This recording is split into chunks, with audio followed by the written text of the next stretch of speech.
Takuan Sōhō, The Unfettered Mind, Chapter 9. Engender the mind, with no place to abide. In our Sino, Japanese way of writing, this is pronounced amashaju jijigashin. Regardless of what a person does, when he engenders the mind that thinks about doing something, the mind stops in that thing. Therefore, one should engender the mind without a place for it to stop. If the mind is not engendered, the hand will not move forward. Those who, when moving, engender the mind that ordinarily stops in that movement, but do not stop at all in the course of the action, these are called the accomplished men of all ways. The mind of attachment arises from the stopping mind. So does the cycle of transmigration. This stopping becomes the bonds of life and death. One looks at cherry blossoms or autumn leaves, and while engendering the mind that is looking at them, it is essential not to stop with them. Jean poem goes, "9 The flower that would surrender its fragrance before my brushwood door does so regardless. I, however, sit and stare how rueful this world." This means that the flower gives off its fragrance with no mind, while I stare at it, my mind going no further. How regrettable that the mind has so impaled me. Make it a secret principle in either seeing or hearing, not to detain the mind in one place. The word seriousness is elaborated on by the saying, "One aim with no distractions. 10 The mind is settled in one place and is not allowed elsewhere." Later, even if you unsheathe your sword to strike, it is considered essential not to allow the mind movement in the direction of the strike. Especially in such matters as receiving commands from your Lord, one should keep the word seriousness in the mind eye. In Buddhism, we also have the mentality of seriousness. When a bell called the bell of reverence is rung 3 times, we place our hands together and do obeisance. This attitude of reverence, in which one first intones the name of the Buddha, is synonymous with having one aim with no distractions, or one mind without confusion. In Buddhism, the mentality of seriousness is not the deepest level. Grasping one mind and not letting it become confused is the discipline of the novice just beginning to learn. This practice, when applied for a long period of time, leads to advancement to the level of freedom in which one can let the mind go in any direction. The level mentioned above of engendering the mind with no place to abide is the highest level of all. The meaning of the word seriousness is in holding the mind in check and not sending it off somewhere, thinking that one did let it go, it would become confused. At this level, there is a tightening up of the mind, and not an iota of negligence is allowed. This is like a baby sparrow being caught by a cat. To prevent a recurrence, a string is then always tightened around the cat, and it is never let go. If my mind is treated like a tied-up cat, it will not be free and will likely not be able to function as it should. If the cat is well trained, the string is untied, and it is allowed to go wherever it pleases. Then, even if the two are together, the cat will not seize the sparrow. Acting along these lines is the meaning of the phrase, engendering the mind with no place for it to abide. Letting go of my mind and ignoring it like the cat, though it may go where it pleases, this will be using the mind in the way of not having it stop. If we put this in terms of your own martial art, the mind is not detained by the hand that brandishes the sword. Completely oblivious to the hand that wields the sword, one strikes and cuts his opponent down. He does not put his mind in his adversary. The opponent is emptiness. I am emptiness. The hand that holds the sword itself, is emptiness. Understand this, but do not let your mind be taken by emptiness. When the Zen priest at Kamakura, Mugaku, was captured during the disturbances in China and was at the point of being cut down, he quoted the Gata, "With the speed of a flash of lightning, cut through the spring breeze," and the soldier threw down his sword and fled. Mugaku meant that in wielding the sword, in the infinitesimal time it takes lightning to strike, there is neither mind nor thought. For the striking sword, there is no mind. For myself, who is about to be struck, there is no mind. The attacker is emptiness.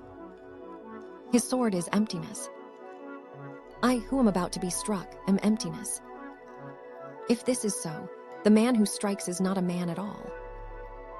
The striking sword is not a sword. And for myself, the person who is about to be cut in a flash of lightning, it will be like cutting through the breeze that blows across the spring sky. It is the mind that absolutely does not stop. And it is not likely that the sword will react to cutting through the wind. Completely forget about the mind, and you will do all things well. When you dance, the hand holds the fan and the foot takes a step. When you do not forget everything, when you go on thinking about performing with the hands and the feet well and dancing accurately, you cannot be said to be skillful. When the mind stops in the hands and the feet, none of your acts will be singular. If you do not completely discard the mind, everything you do will be done poorly.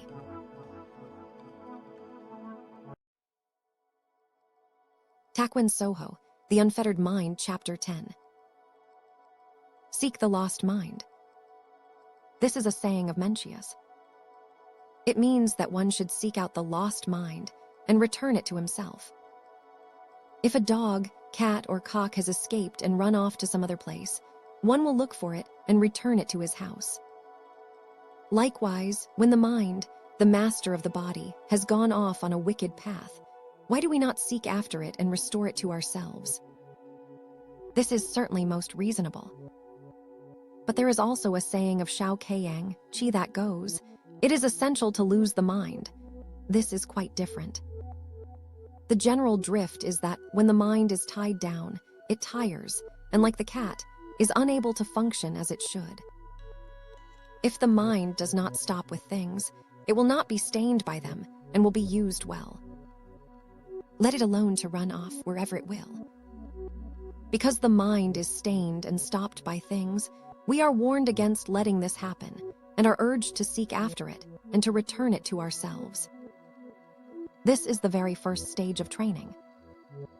We should be like the lotus, which is unstained by the mud from which it rises. Even though the mud exists, we are not to be distressed by this. One makes his mind like the well-polished crystal, which remains unstained even if put in the mud. He lets it go where it wishes.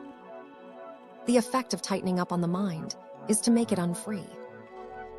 Bringing the mind under control is a thing done only in the beginning.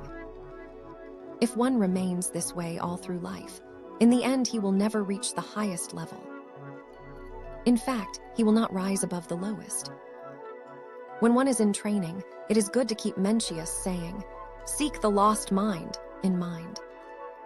The ultimate, however, is within Shao Keiyang, Qi. It is essential to lose the mind. Among the sayings of the priest Chung, Feng was, "Be in possession of a mind that has been let go of." The meaning of this is exactly the same as Shao Keiyang, Qi dictum saying we should let go of the mind. Its significance is in warning us not to search for the lost mind or to tie it down in one place. Chung, Feng also said, "Make no provision for retreat." This means to have a mind that will not be altered. It means that a man should be mindful that, although he advance well once or twice, he should not retreat when tired or in unusual circumstances.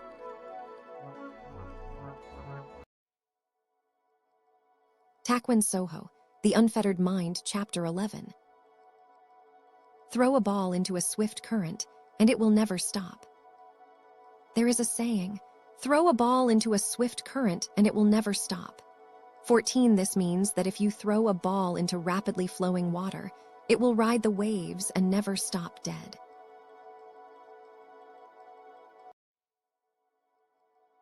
Takuan Sōhō, The Unfettered Mind, Chapter 12. Sever the edge between before and after. There is a saying, sever the edge between before and after, not ridding the mind of previous moments, allowing traces of the present mind to remain. Both are bad. This means one should cut right through the interval between previous and present. Its significance is in cutting off the edge between before and after, between now and then. It means not detaining the mind.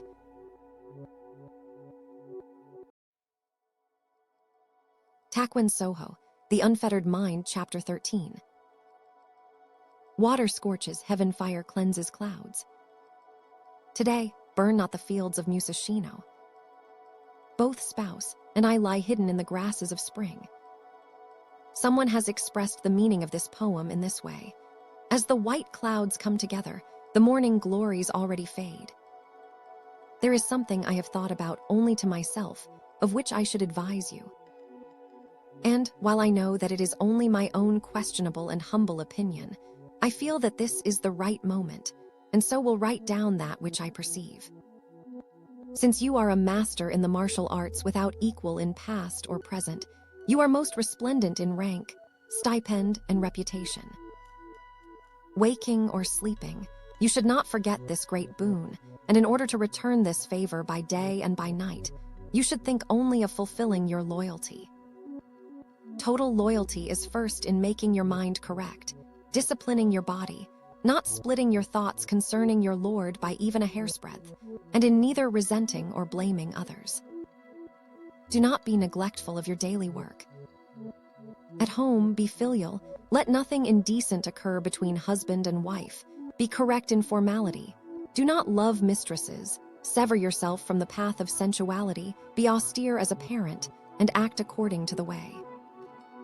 In employing underlings, do not make distinctions on the basis of personal feelings. Employ men who are good and bind them to you. Reflect on your own deficiencies. Conduct the government of your province correctly, and put men who are not good at a distance. In this way, good men will advance daily, and those who are not will naturally be influenced when they see their Lord loving the good. Thus they will leave off evil and turn toward the good themselves. In this way, both Lord and retainer, upper and lower, will be good men, and when personal desire becomes thin and pride is abandoned, the province wealth will be plenty, the people will be well ruled, children will commune with their parents, and superior and menial will work together as hands and feet. The province should then become peaceful on its own. This is the beginning of loyalty. Such an absolutely single-minded soldier would probably be your predilection in whatever situation should arise, even if you had the command of hundreds of thousands of men. When the whole mind of the 1,000 armed cannon is correct, each of the 1,000 arms will be of use. In the same way, if the mind of your martial art is correct, the function of your whole mind will be free, and even 1,000 foes would be at the mercy of your single sword. Is this not great loyalty?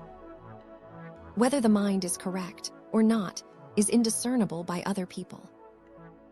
When any single thought arises, both good and evil are there. If one will think about the foundation of good and evil, and do good and refrain from evil, his mind will become correct of itself. Knowing what is evil, but not refraining from it, is a sickness of one's own desires. Whether it be from a love of sensuality or self-indulgence, it is a matter of the mind desiring something. Then, even if a good man were present, his good would not be put to use if it did not strike one fancy. To be pleased once with an ignorant man, to take a liking to him, and to give him an appointment while not using the good man that is there, is the same as having no good men at all. Even if one employed several thousand men, there is unlikely to be one who would stand in good stead to his lord in a time of emergency. As for the ignorant young evil men who were once so attractive, their hearts not being correct from the beginning, they would on no account be able to think of sacrificing their own lives when facing a real situation. I have never once heard, even in times past, of men whose minds were not correct standing in good stead to their lords. The appearance that such a thing may happen when your lordship chooses apprentices is a bitter shame indeed. This is something that nobody knows. From some offbeat inclination, one may be pulled along into bad habits and fall into evil. While you may think that no one knows about these faults, as there is nothing as clear as that which is dimly seen, If they are known in your own mind, they will also be known by heaven, earth, the gods, and the people. If such is the case, is the protection of the province not truly in danger? You should recognize this as great disloyalty. For example, no matter how ardently you yourself proffer loyalty to your lord, if the people in your clan are not in harmony, and the population of Yajiu Valley turn their backs on you, everything you do will come to naught. It is said that, in all things, if you would know a man good and evil points, you should know the retainers and underlings he loves and employs, and the friends with whom he mixes intimately. If the Lord is not correct, none of his retainers and friends will be correct. If this is the case, he will be despised by all, and the neighboring provinces will hold him in contempt. But if the Lord and his retainers are good, they will be regarded fondly by all. It is said that a good man is regarded as a jewel by the province. You should make this your own personal experience. When in a place where people recognize you, if you will quickly avoid unrighteousness, put characterless people at a distance, and love the wise, the provincial government will become all the more correct, and you will be the best of all loyal retainers. Above all, concerning your honored son behavior, it is going at things backwards to attack a child wrongdoings if the parent himself is incorrect. If you will first make your own conduct correct and then voice your opinions, not only will he naturally correct himself, but his younger brother, Master Nazan, will learn from his conduct and become correct as well. Thus will father and sons become good men. This would be a happy outcome. It is said that one takes men on, or casts them off according to right-mindedness. At this time, as you are a favored retainer, it is absolutely unthinkable that bribes may be handsomely received from all the provincial lords, or that right-mindedness may be forgotten because of avarice. That you enjoy Ranbu, that you are prideful of your own ability and know, and that you push yourself in among the provincial lords showing off this ability, I earnestly believe to be a sickness. Should not you reflect over and over again on the facts that the emperor recitation is given like Sarugaku, and that the provincial daimyo first in courtesy are the ones most often brought before the shogun? In the song it says, "It is the very mind itself that leads the mind astray. Of the mind, do not be mindless." Saragaku, literally monkey music, is an ancient form of drama and is the predecessor to No.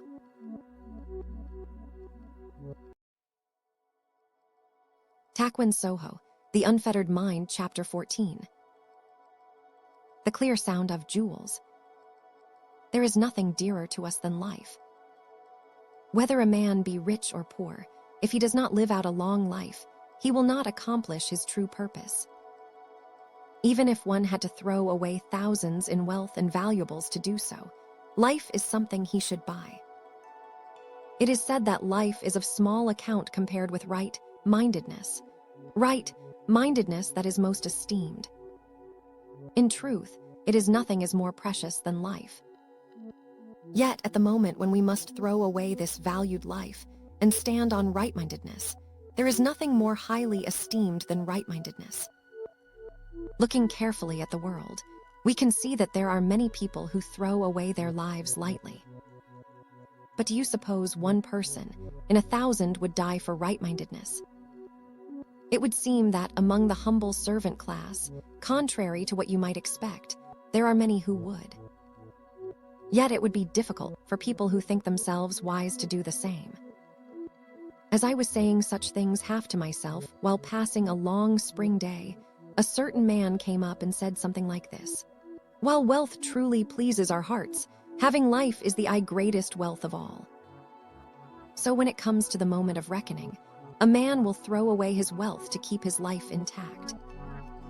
But when you think that a man will not hesitate to throw away the life he so values for the sake of right-mindedness, the value of right-mindedness is greater than life itself. Desire, life, and right-mindedness, among these three, is not the latter what man values most. At that time, I replied something along these lines. Desire, life, and right-mindedness To say that right-mindedness is the most valued among these three is only natural. But to say that all men without exception value right-mindedness the most among these three misses the mark. There is no man who simply values desire and life, but keeps right-mindedness in his thoughts. Then another man said, "Wealth is a jewel of life. Without life, wealth is useless, so life alone is valuable." However, it is said that there are many who lightly throw away their lives for right-mindedness. I asked, "Is any man able to take his life lightly for the sake of right-mindedness?" He responded, "There are many people in this world who cannot abide being insulted, and who will quickly, along with their foes of the moment, throw away their lives in a fight. This is having right-mindedness foremost in mind and taking one life lightly. It is dying for right-mindedness rather than for wealth or life. Those who were cut down in the face of battle, their number can hardly be known. All were men who died for right-mindedness. With this in mind, it can be said that all men value right-mindedness over desire and life." I said, "Dying because someone is vexed at being insulted resembles right-mindedness, but it is not that at all. This is forgetting oneself in the anger of the moment. It is not right-mindedness in the least. Its proper name is anger and nothing else. Before a person has even been insulted, he has already departed from right-mindedness. And for this reason, he suffers insult. If one right-mindedness is correct when he is associating with others, he will not be insulted by them. Being insulted by others, one should realize that he had lost his own right-mindedness prior to the offense. Right-mindedness is a matter of extreme importance. Its substance is none other than the principle of heaven, which gives life to all things. When this is acquired by the human body, it is called one nature. Its other names are virtue, the way, human, heartedness, probity, and propriety. While the name changes according to the situation, and though its function is different, in substance it is only one thing. When this is written as human, heartedness and the situation involves human intercourse, its function is benevolence. When it is written as right-mindedness and the situation involves social station and integrity, its function is in making no mistakes in clarity of judgment. Even in dying, if one has not hit upon the principle therein, he has no right-mindedness, albeit some think that if a person just dies, he had this quality. Right-mindedness is considered to be the substance devoid of perversity that is the core of the human mind. And in using the straightness in that core of the mind, as a plumbline, everything produced will exhibit right-mindedness. Disregarding this core and dying because of desire is not a right-minded death. As for those people we mentioned, who die for right-mindedness, can there even be 1 in 1,000 who would truly do so? In regard to this, from the time one has been taken into a daimyo service, of the clothes on his back, the sword he wears at his side, his footgear, his palanquin, his horse, and all of his material, there is no single item that is not due to the favor of his lord. Family, wife, child, and his own retainers, all of them and their relations, not one can be said not to receive the Lord favor. Having these favors well impressed on his mind, a man will face his Lord opponents on the battlefield and cast away his one life. This is dying for right-mindedness. This is not for the sake of one name, nor for gaining fame, a stipend, and a fief. Receiving a favor and returning a favor, the sincerity of the core of the mind consists solely of this. Is there one person in 1,000 who would die like this? If there were one person in 1,000, then there would be 100 in 100,000, and for any eventuality, there would be 100,000 men available. In truth, 100 right-minded men would be hard to find. Regardless of the epoch, whenever the country was in disorder, there might be 5,000 to 7,000 corpses after a battle. Among them were men who met the enemy and made names for themselves. Others were struck down by the enemy without anyone noticing. All of these men would seem to have died for right-mindedness, but many of them did not. Many died for name and for profit. The first thought is of doing something for fame. The second is to think of establishing a name, and later of receiving land and coming up in the world.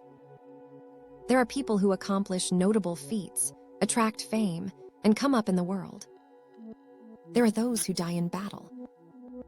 There are among the older samurai those who would make a name for themselves in the next battle, so as to leave it to their descendants in their old age. Or if they did not die in battle, they would try to leave both name and estate. All these take their lives lightly, but all are concerned with name of profit. Theirs is a hot-blooded death born of desire. It is not right-mindedness. Those who receive a kind word from their Lord and devote their lives to him also die a death of right-mindedness. But there are none who value right-mindedness even though it is what should be valued most. So those who throw away their lives for desire, and those who hold their lives dear and expose themselves to shame belong with those who take right-mindedness lightly, whether they live or die. Ca Cheng Ying and Ca Chiu died together for the sake of right-mindedness. 20. One Po I and Shu Chi were men who thought deeply about right-mindedness and lamented the fact that a vassal would kill his own king. In the end, they died of starvation at the foot of Mount Shanyang. In seeking out men like these, we find there were not many, even in antiquity.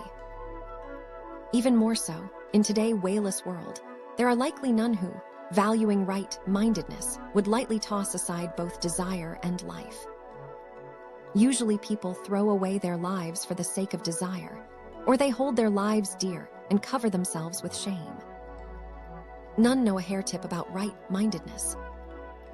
All men put on the face of right-mindedness, but they do not truly think about it. Because of this folly, when some unpleasantness is visited upon a man, he is unable to bear it and spits out words of abuse. The object of these words is then mortified and proceeds to throw away his life in retaliation. This man is not only lacking in right-mindedness, he reeks of desire. To think that I can perpetrate some unpleasantness on a man and avoid his verbal abuses is nothing but a manifestation of desire. It is the kind of passion involved when a man gives someone a rock, and if the person gives him gold in return, becomes his friend. But if the other gives him a rock in return, cuts off his head. When a man praises another in glowing terms, such words are likely to be returned to him as well. But when he slanders another, and the slander being given back in kind, cuts off the man's head and dies himself, this is desire. It is the opposite of right-mindedness and the height of stupidity. Moreover, those who are samurai all have masters, and to throw away the life that should be given up for one lord, dying for the sake of an argument, is not to know the difference between right and wrong. It is, above all, not to know the meaning of right-mindedness. What is called desire is not simply attaching oneself to wealth, or thinking only about one's fancies for silver and gold. When the eye sees colors, this is desire. When the ear hears sounds, this is desire. When the nose smells fragrances, this is desire. When a single thought simply germinates, this is called desire. This body has been solidified and produced by desire, and it is in the nature of things that all men have a strong sense of it.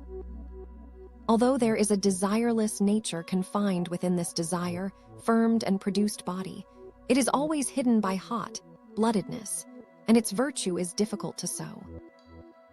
This nature is not protected easily, because it reacts to the 10,000 things in the external world.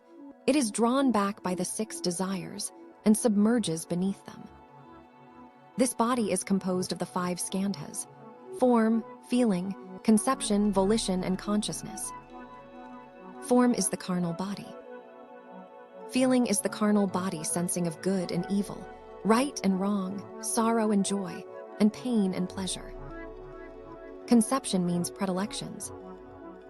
It is hating evil, desiring good, fleeing from sorrow, hoping for joy, avoiding pain, and desiring pleasure. Volition means operating the body on the basis of feeling and perception. This means hating pain and so obtaining pleasure, or hating evil and so doing things that are good for oneself. Consciousness is discriminating the good and evil, right and wrong, pain and pleasure, and joy and sorrow of the above feeling, conception and volition. Through consciousness, evil is known to be evil, good to be good, pain to be pain, and pleasure to be pleasure. Because consciousness discriminates and forms prejudices, it abhors the ugly and adheres to the beautiful, and according to its attachments, the carnal body moves. Because the carnal body exists, there is the skandha of feeling. Because the skandha of feelings exists, there is the skandha of conception. Because the skandha of conception exists, it brings the skandha of volition into action. Because the skandha of volition is brought into action, the skandha of consciousness exists. Because of the skandha of consciousness, we discriminate between good and evil, right and wrong, and ugly and beautiful. Thoughts arise concerning acceptance and rejection. And just as these thoughts arise, the carnal body is born. This is like the sun or moon being reflected in puddles of water. The Buddha explained that the manifestation of form in response to the material world is like the moon in the midst of the water. 20. For form, feeling, conception, volition, consciousness, then from consciousness back to form. If these are condensed over and over again, the linkage of the 5 skandhas according to the flow of the 12 links in the chain of existence, having received this body, begins with a single thought of our consciousness. Consciousness is, therefore, desire. This desire, this consciousness, gives rise to this body of the 5 skandhas. As the entire body is something hardened by desire, when a single hair is pulled from the head, thoughts of desire will arise. When you are touched by the tip of a finger, thoughts of desire arise. Even when you are touched by the tip of a toenail, thoughts of desire arise. The entire body is solidified by desire.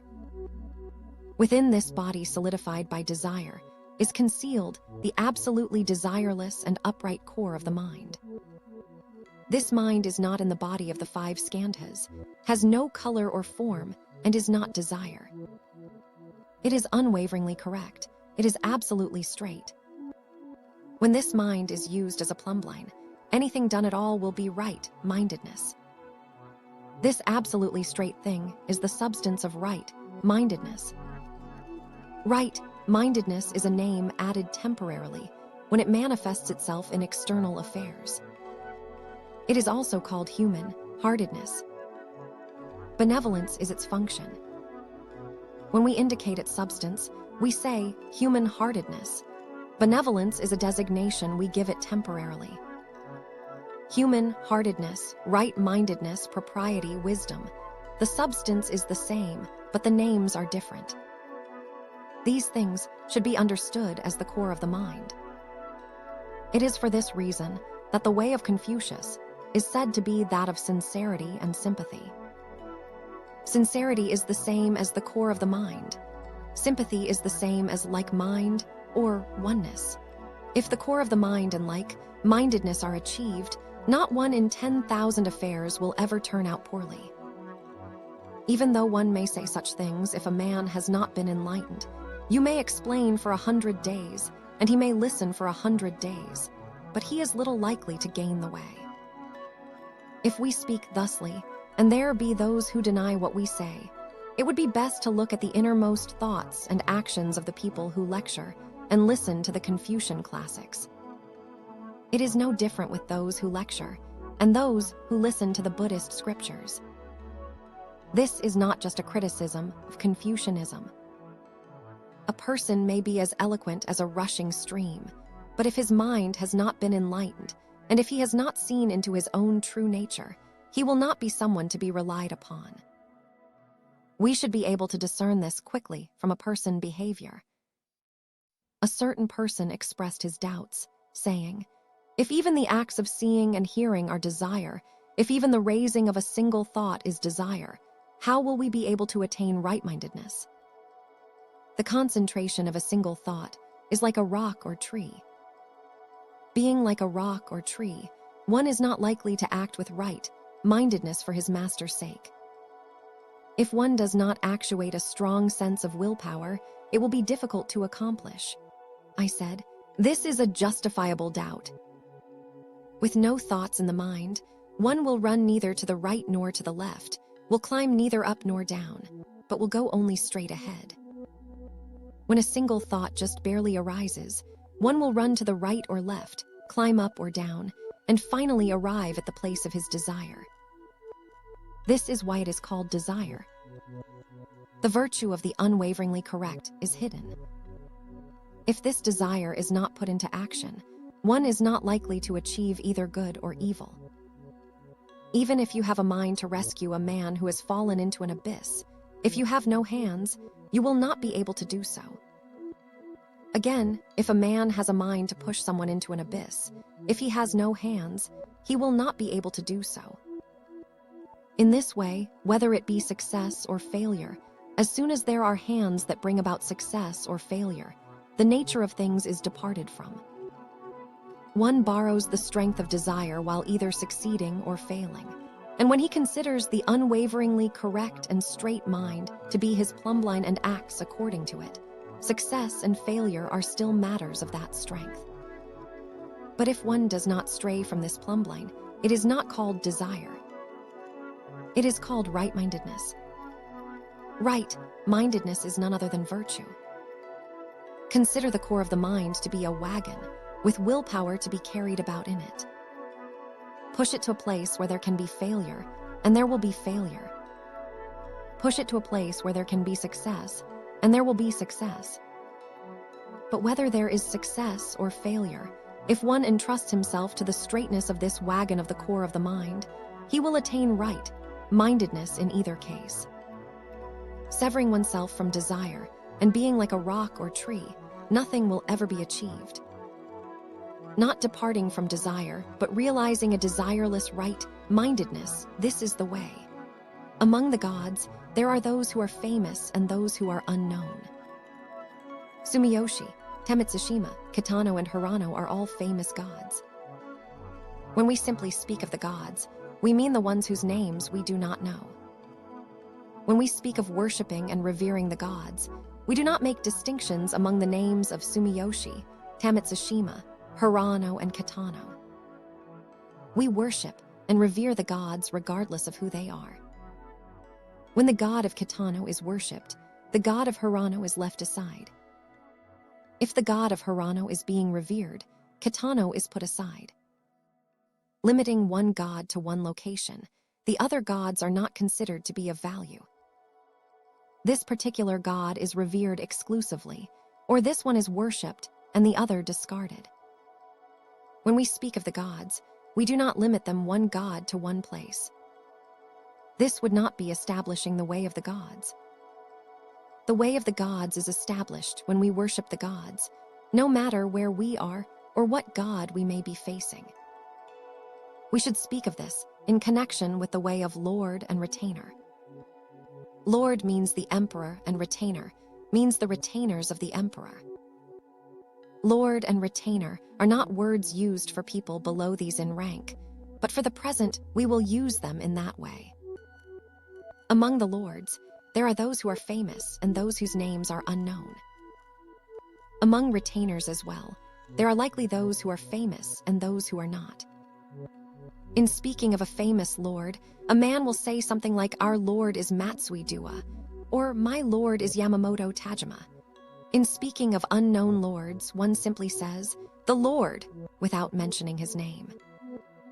For a man who is a retainer, the way of the lord should be established if he will simply think, "The lord." And for the lord, if he will simply think, "The retainer," the way of the retainer should be established. Long ago it was said that a wise retainer does not serve two lords. This meant that it was thought that a retainer would never have two masters. The world being in decline, retainers now employ themselves under this lord, and that, in the end fitting the image of vagabond attendants while proclaiming their own merits. Such are the times in which we live. A lord, saying that he is not pleased with one man or another, will drive the man from the household and heap shame upon him. This also puts the way of lord and retainer, master and servant, in disorder. Even if a retainer does serve in a number of clans, he should think of his master as being the one and only. This means that the lord will be an unknown lord, for if he is unknown, the way of the lord will be established. Even if he serves in clan after clan, he should think of that lord as the lord, and this lord as the lord. In this way, he will think of the lord with great devotion, and even though the clan may change, his mind will not. Thus, the lord will be the one, and only from beginning to end. If a man thinks, "My lord is Matsui Dua, but he is really a lout," while he is receiving a stipend or fief and coming up in the world, his mind will not be thinking the lord at all. When he next employs himself under Lord Yamamoto Tajima, the same mind will follow along with him. Thus, no matter where he goes, he will never understand the meaning of the word lord and is not likely to prosper. Therefore, it is better not to inquire who this lord or that might be, but to simply think the lord, and to consider right-mindedness towards him without mentioning his name. If this is done, and if one serves this lord with thoughts of never stepping in front of the man, or even treading on his shadow the entire time he is receiving his support, whether it be 1 month, 1 year, or even 10 years, though he serve in many clans, the lord will be only one. The lord, though there be a turnover of retainers, should not meddle with the way of the retainer. He should have love and sympathy deep in his heart, should not make distinctions between newcomers and old-timers, and should act with great charity towards all. In this way, the retainers will all be without names, the lord will be without name, and the way of lord and retainer, master and servant, will be established. There should be no distinctions made between the new retainer, who just began serving today, and the old-timers who have been employed for 10 to 20 years. All men should be treated with love and sympathy, and each man should be thought of as my retainer. It is likely that stipend and fief will differ considerably, but there should be no distinctions within the mind of human-heartedness and love. Even if a retainer has just begun his employment today, the meaning of thinking, the lord, will not be found in thinking, today lord. Is not this the way of lord and retainer? Li Po said, "Heaven and earth are the wayfarer in of the 10,000 things. Fleeting time is the traveler of 100 generations. This floating life is like a dream. How long will our happiness last?" The ancients lit lamps and amused themselves at night. Truly, there was a reason for this. Things does not mean only those things without sentience. It is said that man is a thing. The space between heaven and earth is the inn for the traveling back and forth of both men and things. In the end, there is no standing still for either men or things. The passing of time is like the unending passing of the traveler, and the gradual passing of spring, summer, fall, and winter has not changed for 100 generations. The body is like a dream. When we see this and awake, not a trace remains. How much time is left for the looking?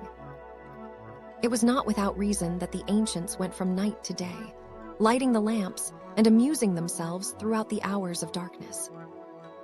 At this point, one could fall into error. There should be standards for amusement, and if there are, amusement will bear no evil. The person who has no standards will become insane. If the one amusing himself does not fall into error, he will not go beyond these standards. What we mean by standards are generally fixed limits in regards to all things.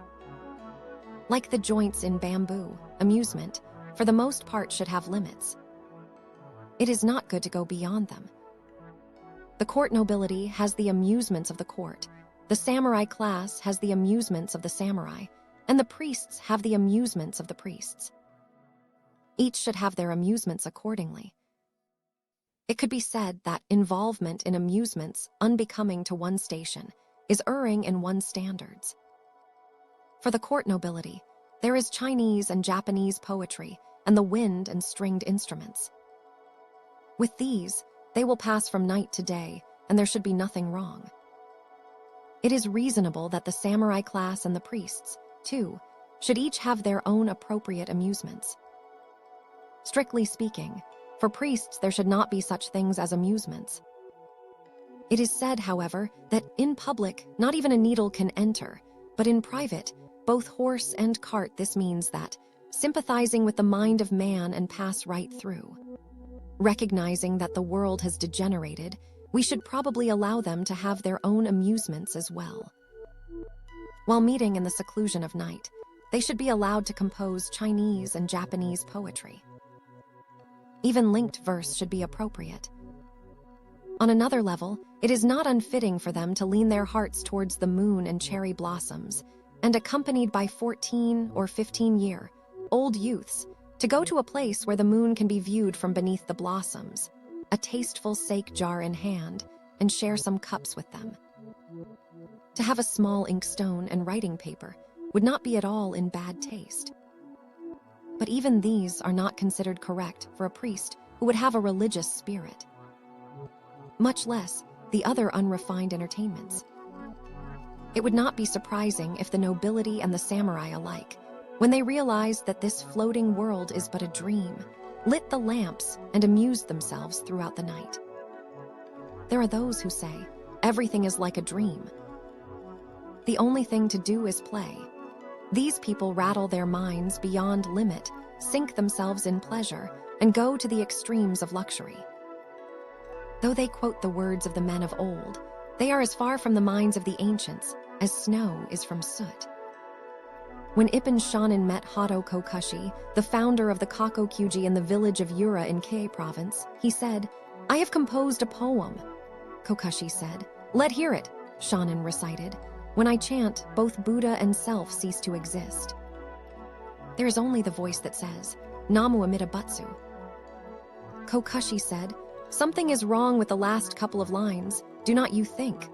Shonin then confined himself in Kumano and meditated for 21 days. When he passed by Yura again, he said, "This is how I have written it. When I chant, both Buddha and self cease to exist.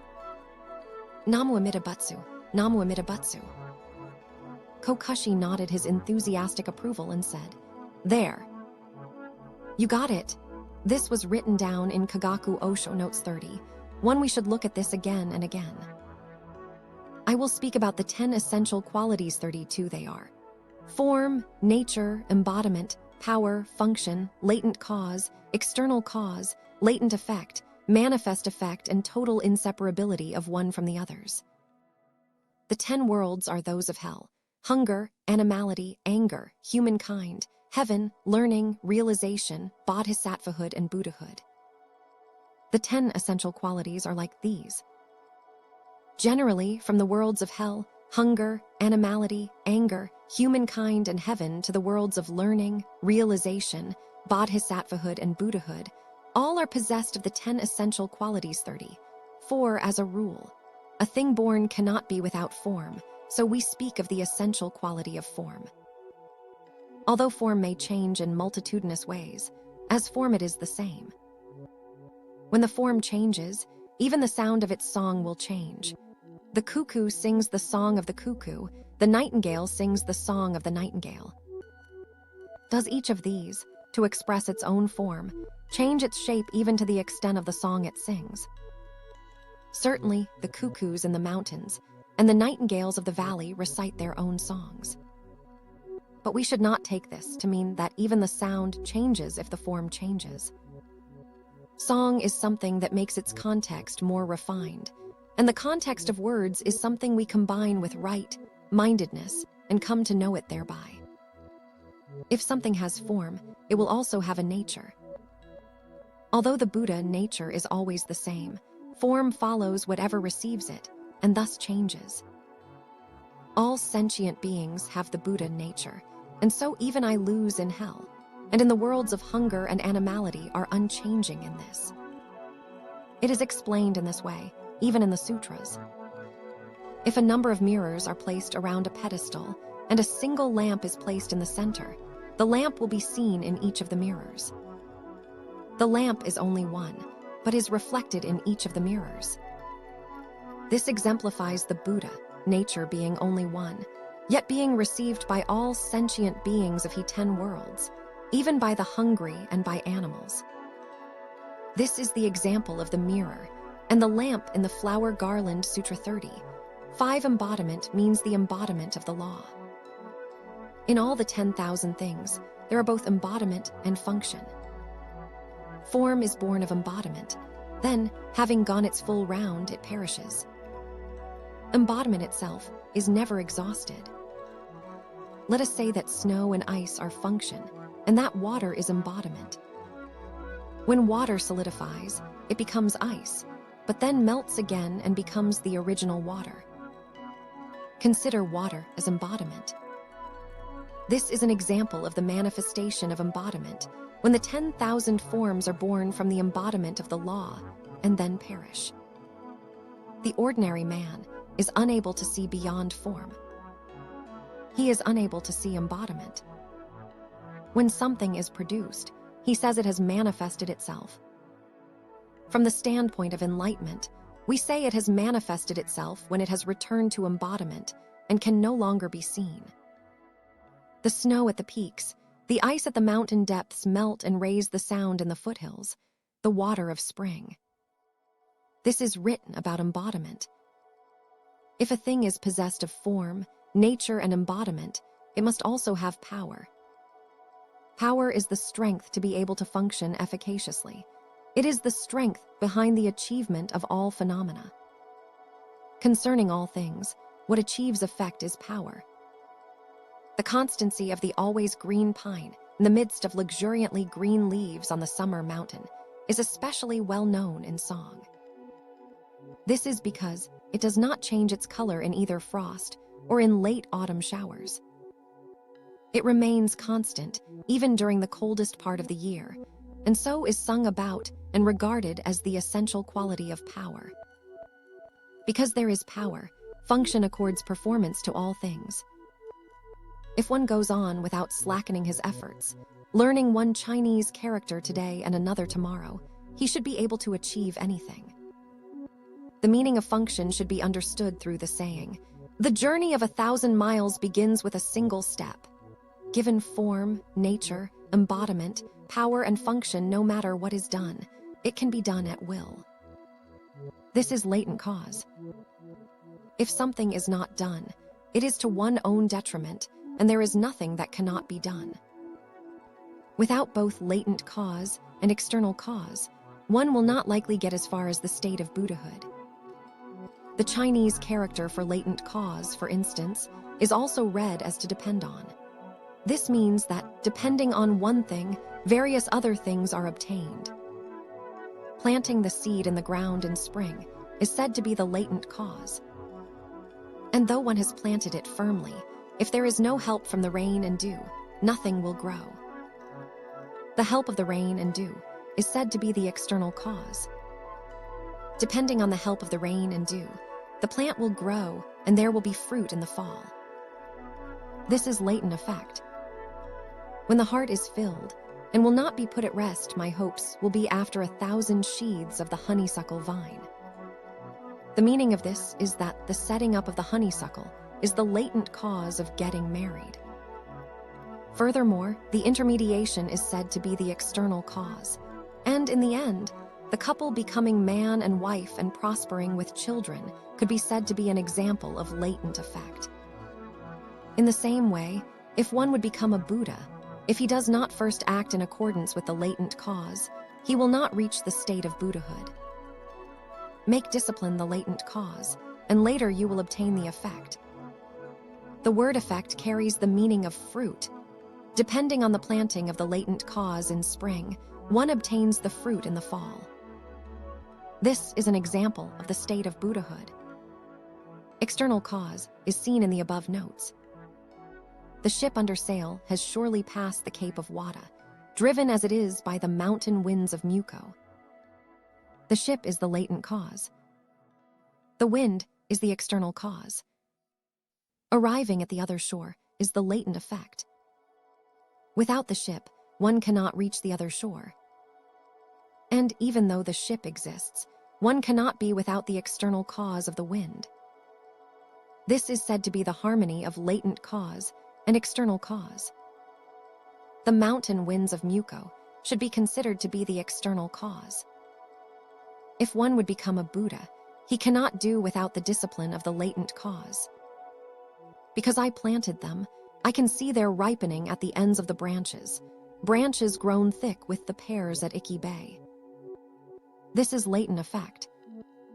Obtaining the state of Buddhahood is like planting pear trees and then watching them grow. At the Bay of Ikki, on branches grown thick with pears that ripen, with pears that do not, are they not faithful even in sleep? This is the original poem. Ikki Bay is an Issei. Manifest effect, wait and see. When you who treat others so cruelly try to love you will surely know the way I feel. This love poem means, even though you treat me so cruelly, you are certainly not without love yourself. Perhaps you will come to know what love is. At that time, you will get your reward. If you do good in this life, you will be rewarded with good in the next. If you do evil, you will be rewarded with evil. This is manifest effect. If the latent cause is good, the latent effect will be good. If the latent cause is evil, the latent effect will be evil. It is like an echo responding to a voice, or a shadow accompanying a form. That one disciplines himself with the latent cause in one life and obtains the reward in the next is natural. But there are also occasions of a present latent cause accompanied by a present manifest effect, a latent cause in the past followed by a present manifest effect, and a latent cause in the present followed by a manifest effect in the future. It goes from one world to the next, appearing sooner or later, and is something that cannot be avoided. There is also such a thing as simultaneous latent cause and effect. We can make an example with the flower as the latent cause and the fruit as the manifest effect. On a melon, the flower and fruit grow at the same time. With the rice plant, the fruit, or rather grain, grows and the flower blossoms on its crown. Such things can be taken as examples. Total inseparability. From the essential quality of form to the essential quality of manifest effect, there is no violation of beginning to end.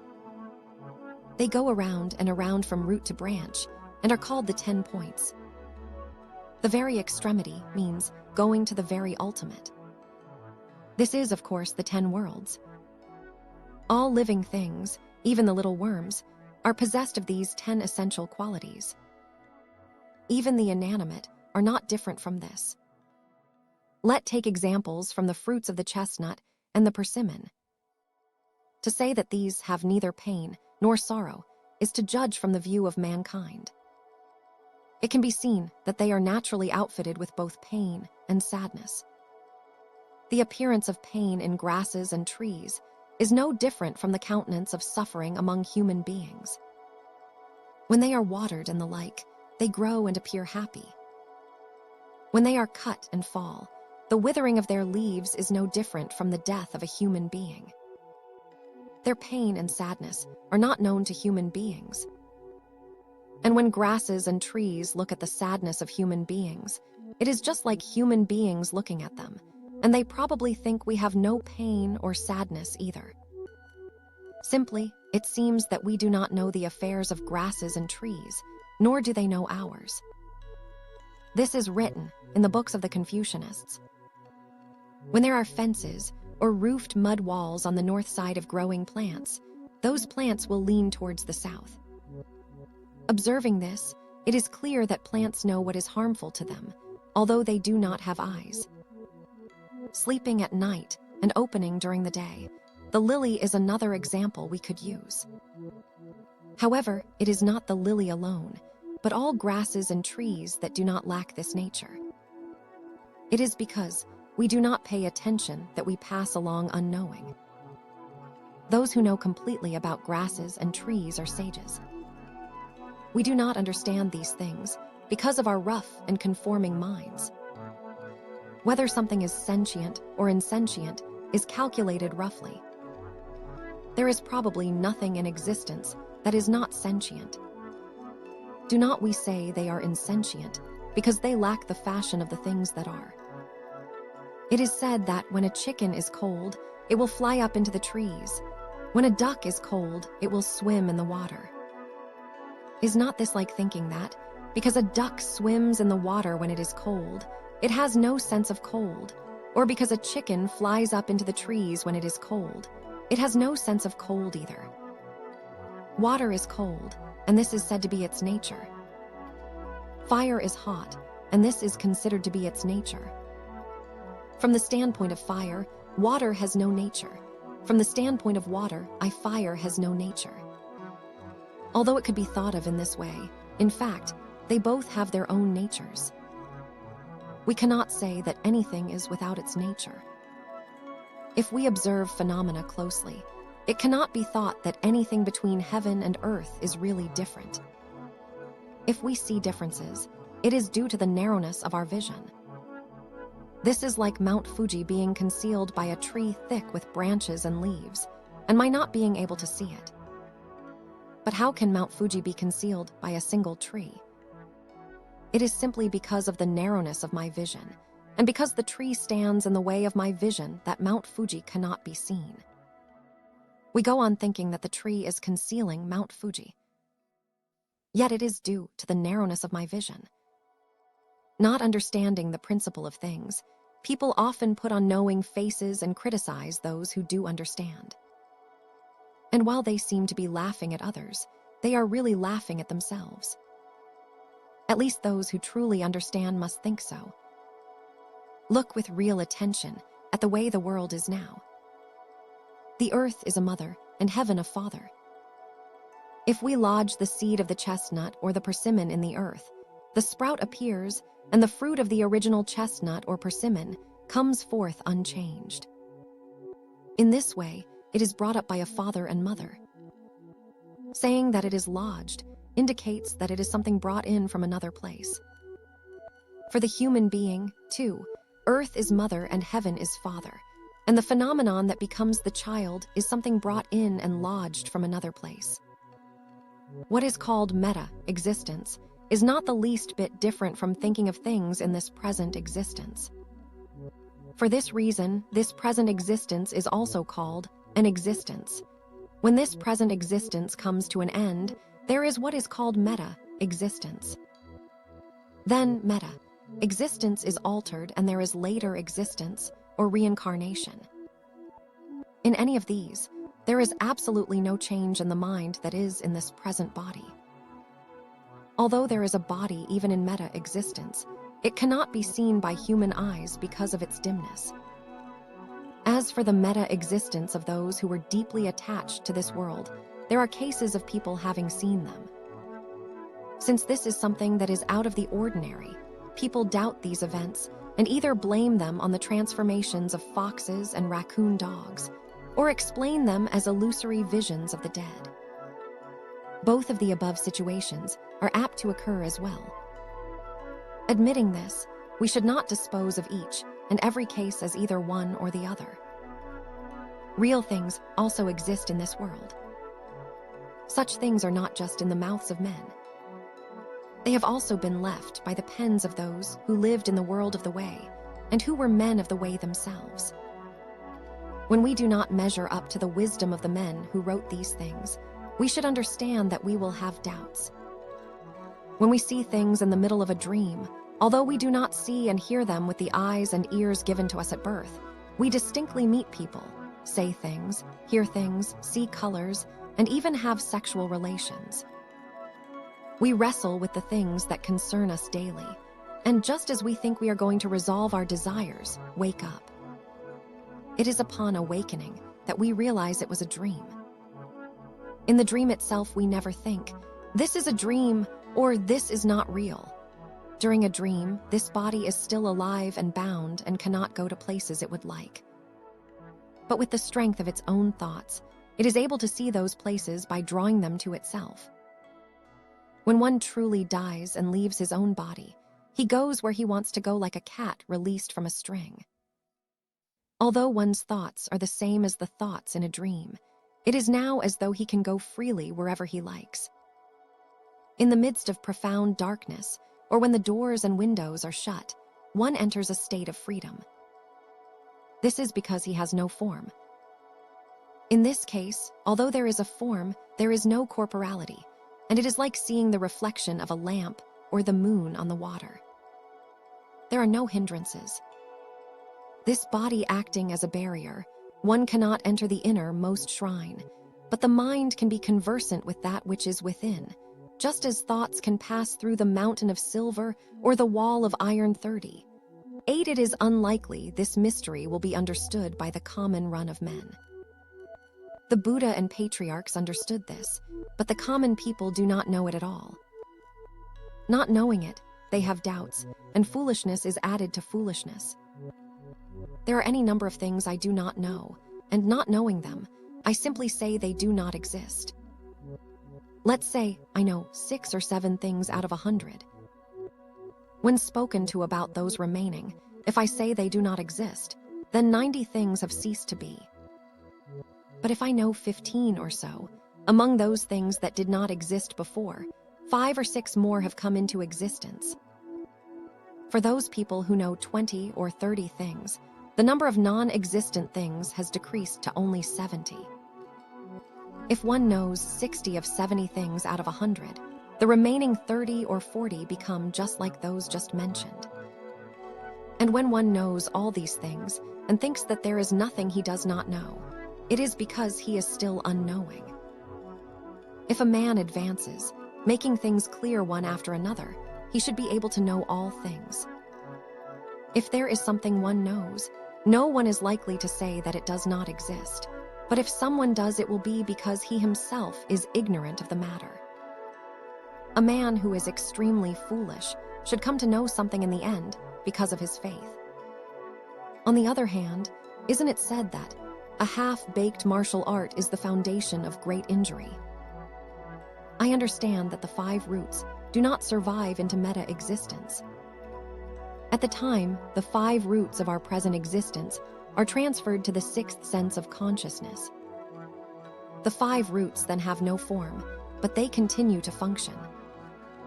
As the 6th sense of perception is consciousness, it has no form. But because it has the faculties of seeing and hearing, in the middle of a dream while the physical eyes and ears do not help out, a different form is produced and seeing and hearing take place. It is called consciousness because, although such and such a form does not exist, its function does. If the form does not exist and it is something we cannot know, it is better just to say seeing or hearing. Because seeing and hearing are transferred to consciousness and have gone to a second level, the forms of the 5 roots are discarded and their functions are carried by the consciousness. Although the 5 roots do not exist in meta-existence, discernment of the 5 senses is no different from that in this present existence. One simply cannot see this from the outside. For the person involved, it is just like this present world. Moreover, even if the existence of the body were not denied, it is so vague that it is difficult to see. When a bird flies through an empty sky, it becomes less clear as it gets farther away, and we come to think of it as having disappeared. Although we have lost sight of the form, it is not a matter of the bird form vanishing and no longer existing. We do not see it because it has become too dim. His form being weak and not clearly seen, we do not see a person in meta-existence. A person in this state can see us just as he did when living, but people do not know this. When people who committed serious sins are in meta-existence, their forms are apparent. People see this naturally and call them ghosts and the like. Again, this is not something that does not exist. If people were deeply attached in this world, their forms are not weak at all. It is like boiling up a broth from many things to make medicine. If the ingredients are weak, the broth will be weak. If the ingredients are thick, the broth will be thick. What is used for the broth will clearly be known. A very thin broth will be just like water. If it is just like water, people will not know it to be broth, but will view it simply as water. In meta-existence, the form of a person who is deeply attached is apparent. But the person whose form is weak is the same as thin air, and we cannot see him. We cannot see him, but he can see us. Because I have form, I can be seen. Because their forms are dim, I am unable to see them. In the Ming, Aikai, this is exemplified by the grain of barley. With a single grain of barley, the bud sprouts, and although it is endowed with the same functions as the original barley, if water and earth do not unify, it will not become barley at all. Human consciousness and the objective world unite, sundry thoughts are born, and from these many others are born in turn. Pulled by these thoughts, this body of form is received and produced. It is not simply something strange that has rained down from heaven. Beginning with the single thought that has no beginning, the multifarious things thus come to be. When you go and look carefully for its source, being a single thought with no beginning, you find that it has none at all. Having no origin at all, the birth of the infinite variety of things could be called a mystery.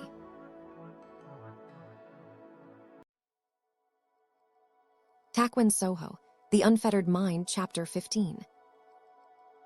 Annals of the Sword Taia. Presumably, as a martial artist, I do not fight for gain or loss, am not concerned with strength or weakness, and neither advance a step nor retreat a step. The enemy does not see me. I do not see the enemy. Penetrating to a place where heaven and earth have not yet divided, where yin and yang have not yet arrived, I quickly and necessarily gain effect. Presumably indicates something I do not know for sure.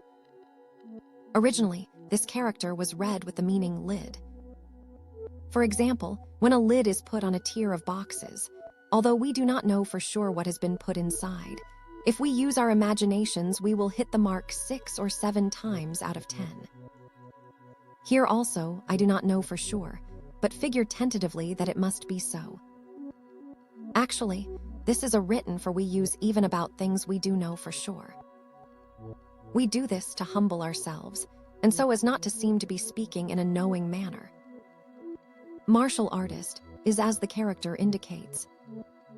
Not to fight for gain or loss, not to be concerned with strength or weakness means not vying for victory or worrying about defeat, and not being concerned with the functions of strength or weakness.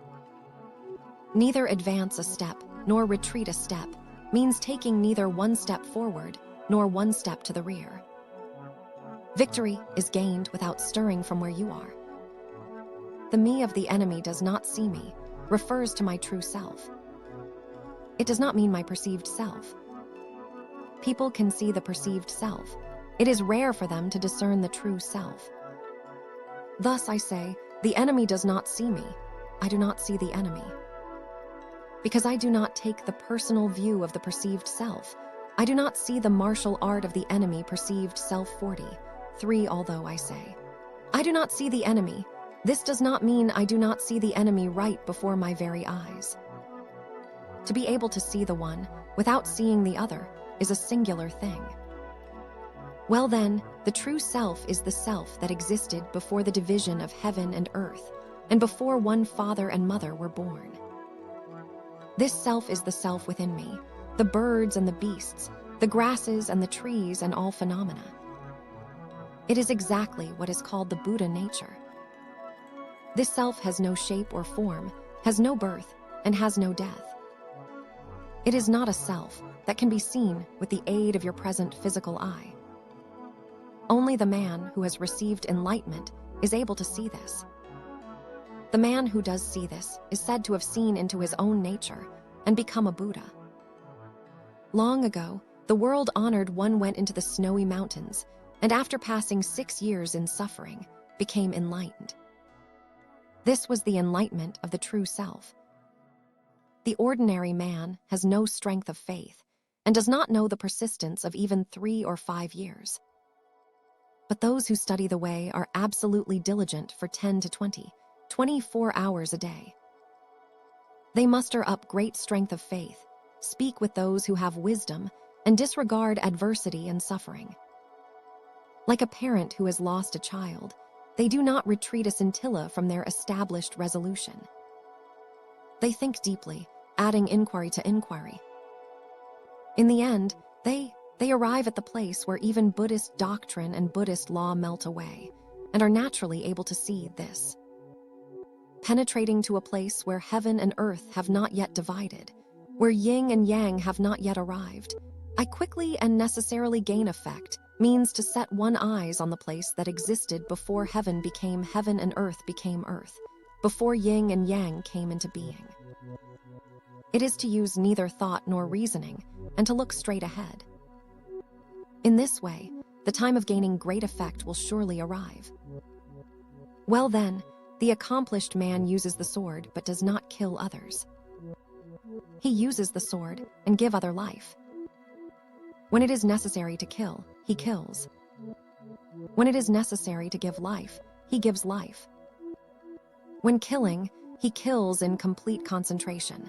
When giving life, he gives life in complete concentration. Without looking at right and wrong, he is able to see right and wrong. Without attempting to discriminate, he is able to discriminate well. Treading on water is just like treading on land, and treading on land is just like treading on water. If he is able to gain this freedom, he will not be perplexed by anyone on earth. In all things, he will be beyond companions. The accomplished man means the man accomplished in the martial arts. He uses the sword, but does not kill others means that even though he does not use the sword to cut other down, when other are confronted by this principle, they cower and become as dead men of their own accord. There is no need to kill them. He uses the sword and gives others life means that, while he deals with his opponents with a sword, he leaves everything to the movements of the other man, and is able to observe him just as he pleases. When it is necessary to kill, he kills. When it is necessary to give life, he gives life. When killing, he kills in complete concentration. When giving life, he gives life in complete concentration means that in either giving life or taking life, he does so with freedom in a meditative state that is total absorption, and the meditator becomes one with the object of meditation. Without looking at right and wrong, he is able to see right and wrong. Without attempting to discriminate, he is able to discriminate well. This means that concerning his martial art, he does not look at it to say correct or incorrect, but he is able to see which it is. He does not attempt to judge matters, but he is able to do so well. If one sets up a mirror, the form of whatever happens to be in front of it will be reflected and will be seen. As the mirror does this mindlessly, the various forms are reflected clearly, without any intent to discriminate this from that.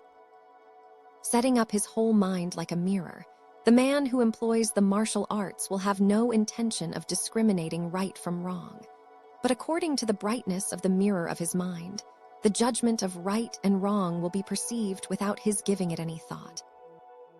Treading on water is just like treading on land, and treading on land is just like treading on water.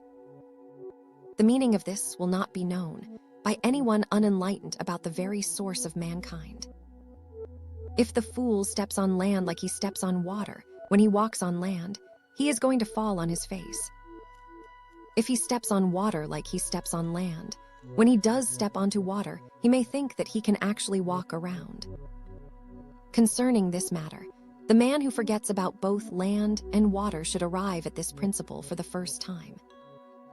If he is able to gain this freedom, he will not be perplexed by anyone on earth. According to this, the martial artist who is able to gain freedom will not be in a quandary about what to do, regardless of who on earth he comes up against. In all things, he will be beyond companions means that as he will be without peer in all the world, he will be just like Shakyamuni, who said, In heaven above and earth below, I alone am the honored one. Do you want to obtain this? Walking, stopping, sitting, or lying down, in speaking and in remaining quiet, during tea and during rice, you must never neglect exertion. You must quickly set your eye on the goal and investigate thoroughly, both coming and going.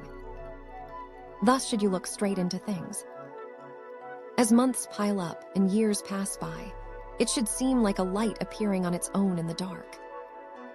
You will receive wisdom without a teacher, and will generate mysterious ability without trying to do so. At just such a time, this does not depart from the ordinary, yet it transcends it. By name, I call it Taia. Do you want to obtain this? This points out what was written about above, so the question is whether you are considering obtaining the meaning of the foregoing. Walking, stopping, sitting, or lying down. The four of these, walking, stopping, sitting, lying down, are called the four dignities. All people are involved in them. In speaking and in remaining silent means while talking about things or without uttering a word. During tea and during rice means while drinking tea and eating rice. You must never neglect exertion. You must quickly set your eye on the goal and investigate thoroughly, both coming and going. Thus should you look straight into things. This means that you should never be careless or negligent in your efforts, and you should constantly come back to yourself. You should quickly fix your eye on the goal and continually investigate these principles in depth. Always go straight ahead, considering what is right to be right and what is wrong to be wrong, while observing this principle in all things. As months pile up and years pass by, it should seem like a light appearing on its own in the dark means that, in just that way, you should carry on with your efforts tirelessly. As you advance with the accumulation of months and years, the acquiring you do on your own of the mysterious principle will be just like suddenly encountering the light from a lantern on a dark night. You will receive wisdom without a teacher means that you will acquire this fundamental wisdom without its ever having been transmitted to you by a teacher. You will generate mysterious ability without trying to do so. Because the works of the ordinary man all come from his consciousness, they are all actions of the world of created phenomena and are involved with suffering. At the same time, because actions that are uncreated are generated from this fundamental wisdom, they alone are natural and peaceful. At just such a time means precisely at such a time. It indicated the time when one receives wisdom without a teacher and generates mysterious ability without trying to do so. The meaning of this does not depart from the ordinary, yet it transcends it, is that this uncreated mysterious ability is not generated from the unusual. Since only actions that are unremarkably everyday in character become the uncreated, this principle never departs, nor does it separate itself from the ordinary. Which is still to say that the ordinary actions in the world of created phenomena of the everyday ordinary man are entirely different. Thus it is said that this does not depart from the ordinary, yet it transcends it. By name, I call it Taia. Taia is the name of an ancient Chinese sword that has no equal under heaven. This famous jeweled sword can freely cut anything, from rigid metal and tempered steel to dense and hardened gems and stones. Under heaven, there is nothing that can parry this blade. The person who obtains this uncreated mysterious ability will not be swayed by the commander of huge armies or an enemy force of hundreds of thousands. This is the same as there being nothing that can impede the blade of this famous sword. Thus I call the strength of this mysterious ability the sword Taia. All men are equipped with this sharp sword Taia, and in each one it is perfectly complete. Those for whom this is clear are feared even by the Maras, but those for whom this is obscure are deceived even by the heretics. On the one hand, when two of equal skill meet at sword's point, there is no conclusion to the match. It is like Shakyamuni holding the flower and Kashyapa subtle smile. On the other hand, Raising the one and understanding the other three, or distinguishing subtle differences in weight with the unaided eye, are examples of ordinary cleverness. If anyone has mastered this, he will quickly cut you into 3 pieces even before the one has been raised and the 3 understood. How much more so when you meet him face to face? All men are equipped with this sharp sword Taia, and in each one it is perfectly complete. This means that the famous sword Taia, which no blade under heaven can parry, is not imparted just to other men. Everyone, without exception, is equipped with it. It is inadequate for no one, and it is perfectly entire. This is a matter of the mind. This mind was not born with your birth, and will not die with your death. This being true, it is said to be your original face 50. One heaven is not able to cover it. Earth is not able to support it. Fire is not able to burn it, nor is water able to dampen it. Even the wind is unable to penetrate it. There is nothing under heaven that is able to obstruct it. Those for whom this is clear are feared even by the Maras, but those for whom this is obscure are deceived even by the heretics. For the person who is clearly enlightened concerning his original face, there is nothing in the universe that obscures or obstructs his vision. Thus, there is no means of enacting the supernatural power of the Maras. Because such a person sees through to the bottom of his own intentions, the Maras fear and avoid him. They hesitate to draw near. Conversely, the person who is obscure and lost concerning his original face accumulates any number of confused thoughts and delusions, which then adhere to him. Heretics are easily able to deceive and swindle such a person. When 2 of equal skill at this meet at sword's point, there is no conclusion to the match. The meaning of this is that if 2 men who had both penetrated their original face were to meet, each unsheathed the sword Taia, and they faced off, it would be impossible to bring matters to a conclusion. If one were to ask about this, it might be likened to the meeting of Shakyamuni and Kashyapa. Shakyamuni, holding the flower, and Kashypa's subtle smile. At the gathering at Gridrakuta Peak, when Shakyamuni was about to die, he held up a single red lotus. He showed this to 80,000 monks, and every one of them remained silent. Only Kashyapa smiled. Knowing at that time the Kashyapa had been enlightened, Shakyamuni entrusted him with the correct doctrine, which does not rely on written word and is specially transmitted without obstruction, and affirmed on him the Buddhist seal. Since that time, the correct doctrine was transmitted in India in 28 successions to Bodhidharma. In China, it was passed on from Bodhidharma in 6 transmissions to reach the 6th patriarch, the Zen master Tachin. 53 as this Zen master was incarnated a bodhisattva. From this time, the Buddhist law flourished in China, spreading its leaves and branches, quickly promulgating the 5 houses and 7 sects, and finally being transmitted to the Japanese priests Dao and Dado through the priest Naichi Hsu Tang. This has been unremittingly continued from teacher to disciple to the present day. The doctrine of holding the flower, the subtle smile, is difficult to arrive at and is not easily unraveled by guesswork. One must drink in the breath of all the Buddhas while swallowing one own voice. Although there is really no way to express this principle, if pressed, one might summon up the example of taking water from one vessel and pouring it into another so that the waters become mixed and indistinguishable. This is the moment when the eyes of Shakyamuni and Kashyapa meet and become one. Relativity is no longer there. Among all martial artists of every discipline, there is 1 in 1,000 who has grasped the purport of holding the flower, the subtle smile.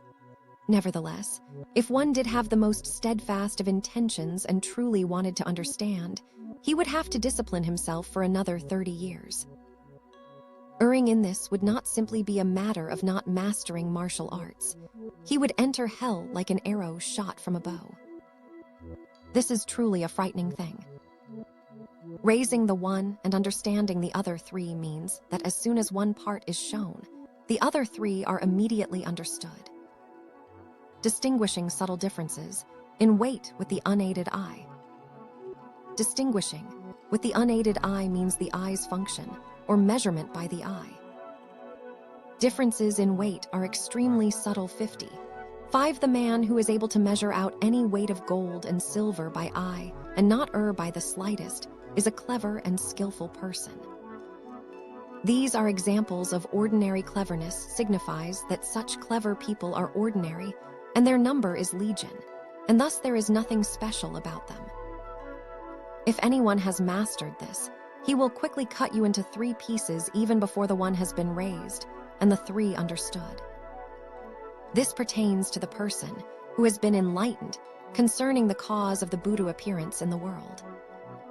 It is he who will quickly cut you into 3 parts before the one has been raised, the 3 understood, or before any indication whatsoever appears. Thus I suppose that, in meeting someone like this, there is nothing that could be done. How much more so when you meet him face to face? A man who has gained such celerity and subtlety, when meeting another man face to face, will cut so easily that his opponent will never know that his head has fallen off. In the end, a man like this never exposes the tip of his sword. Its speed, even lightning cannot keep up with it. Its brevity, it is gone even before the quick wind of the storm. Not having such a tactic, if one, in the end, becomes entangled or confused, he will damage his own blade or injure his own hand, and will fall short of adroitness. One does not divine this by impressions or knowledge. There is no transmitting it by words or speech, no learning it by any doctrine. This is the law of the special transmission, beyond instruction. In the end, a man like this never exposes the tip of his sword, means that a master never, from the very beginning, shows the tip of his sword. Its speed, even lightning cannot keep up with it. Its brevity, it is gone even before the quick wind of the storm. As for the speed of technique, this means that even the lightning, which is gone just as you think you have seen it, cannot pass through this man's movements.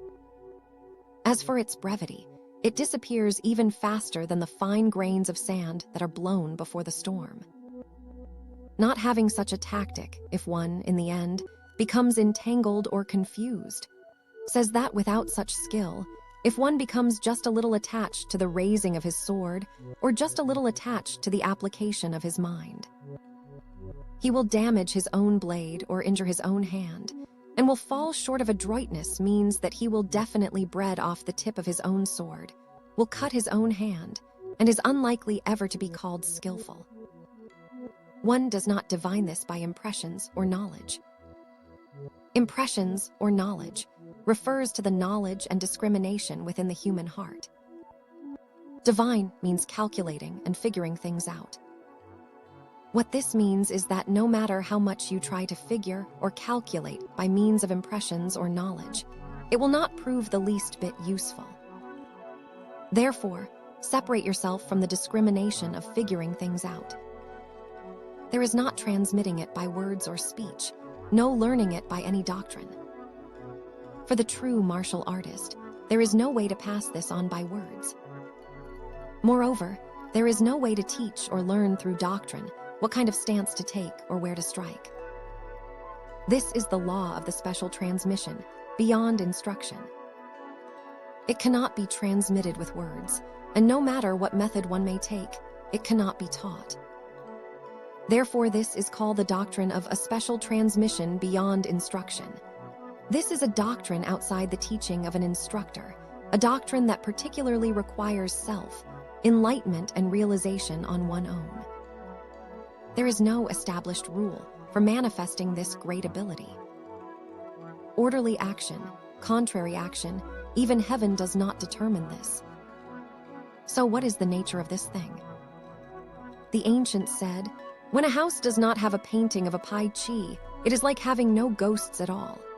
If a man has tempered himself and arrived at this principle, he will control everything under heaven with a single sword.